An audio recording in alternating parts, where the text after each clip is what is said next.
The moment Dr. Amina Carter stepped onto Flight 772 from Atlanta to Seattle, she felt the familiar shift in the air, the way conversations dip, eyes linger, and subtle judgments settle like dust on polished surfaces. She was used to this. But today, she carried a secret that made her smile instead of shrink. Under her navy blazer, a simple, clean, on-brand arrested her Federal Aviation Administration credentials. She wasn't just traveling, she was inspecting, quietly, anonymously, and she preferred it that way. She placed her small carry-on in the overhead bin above her assigned first-class seat, 2A, and was about to sit when a sharp voice cut through the gentle boarding chatter. "Ma'am?" The pilot himself stood in the aisle, tall, crisp uniform, hair combed like he expected applause for it. His eyes didn't move to her ticket, they stayed on her. "You're in the wrong cabin," he said. "Coach is that way." A few nearby passengers looked up, some curious, some amused, one or two with a faint smirk of people watching someone else's embarrassment. Amina didn't flinch. She'd seen this tone before, dismissive,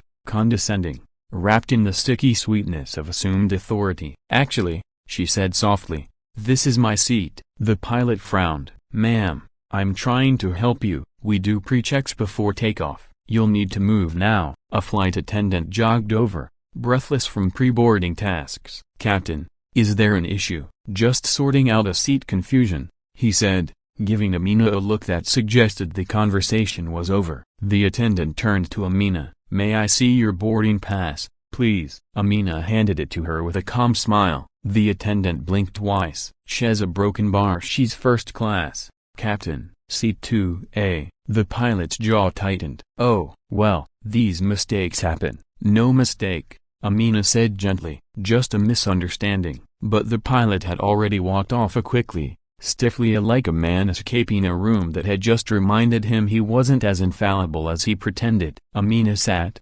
exhaling slowly. She wasn't angry, not really. She'd seen far worse. But it did remind her why her job mattered, why she stayed in the air even after promising her mother years ago she'd find something less stressful, less demanding. Air travel wasn't just metal and rules, it was people. People who needed to feel safe, people who needed to feel respected. As boarding finished, a soft voice from the row behind interrupted her thoughts. "You handled that so well." Amina turned. A teenage boy, maybe 16, sat with a sweatshirt pulled over his hands. His mother, seated beside him, looked equally apologetic and impressed. "It's okay," Amina said. "It wasn't," the boy replied. "He didn't even look at your ticket." Amina reached for her seatbelt. "Sometimes people look at everything except what matters." The boy considered that. "I want to be a pilot someday," he said after a pause. "Boot a broken bar like a good one, not like him." Amina smiled. "Then you already have a better start than most." The cabin lights dimmed as passengers settled. The hum of engines built like a rising heartbeat.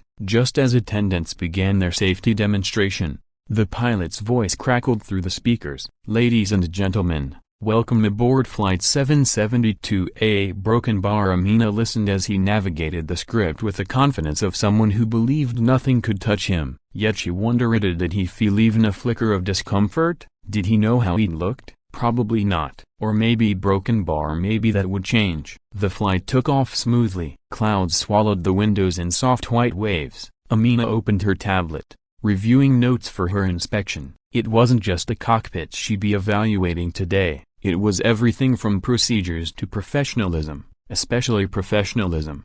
About 40 minutes into the flight, turbulence nudged the aircraft, light at first, then stronger. A ripple of unease moved through the cabin as shifting shoulders, tightened jaws, hushed breaths. The teenage boy gripped his armrests, eyes squeezed shut. His mother whispered, "It's just a little shaking, sweetie. Planes do this." He shook his head, breathing shallow. "Yeah, I hate this part." Amina closed her tablet. "May I?"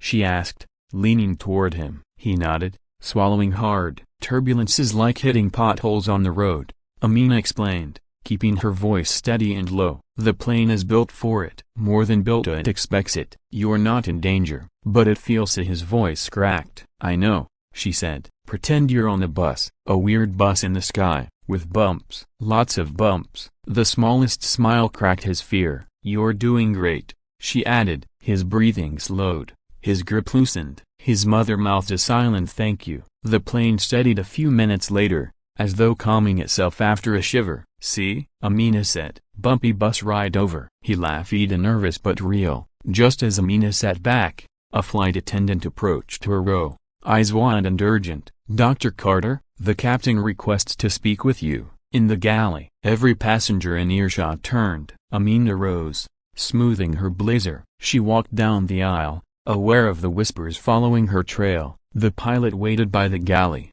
arms crossed but not defiantly, almost cautiously. Ma'am, he said, clearing his throat, I was informed that you a broken bar that you're a federal inspector. Amina nodded once, his face flushed. I didn't know. If I had known. Obviously, yeah, that's the point, she said quietly. He blinked.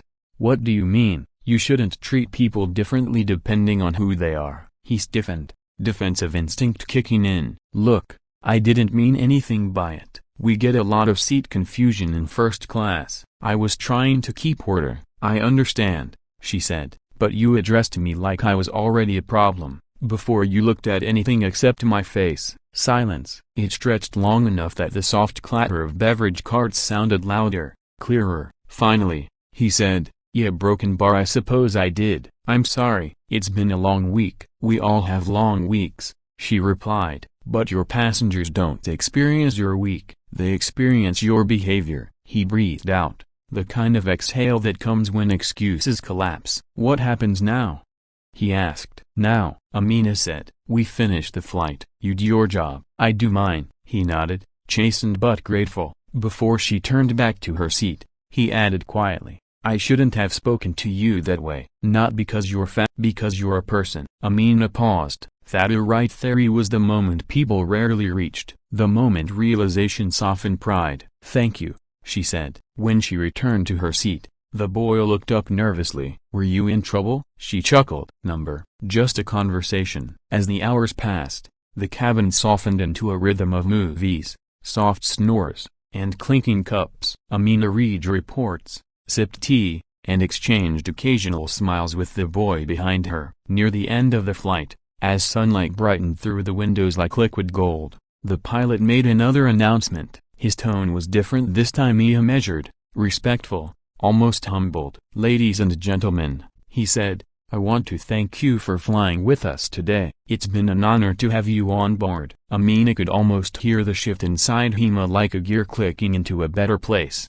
As passengers prepared for landing, the teenage boy tapped her shoulder gently. You made the turbulence less scary, he said. Thanks, you made the flight less boring, she replied with a grin. When the wheels touched down in Seattle, the cabin filled with the usual shuffly bags shifting, belts clicking, voices rising. Amina stood to reach for her overhead bag. Before she could, the pilot appeared again, this time without the edge, without the assumption, without the armor. Dr. Carter, he said, if you need anything for your report, please let me know. I will. He hesitated, then added, and I meant what I said earlier. Amina nodded. Good. Then we both learned something today. As she stepped into the jet bridge, the teenage boy called after her, if I become a pilot one day, broken bar, I'll remember this flight. She turned, smiling. I hope you do. And with that, she walked in, all steady, calm, carrying nothing more than her bag,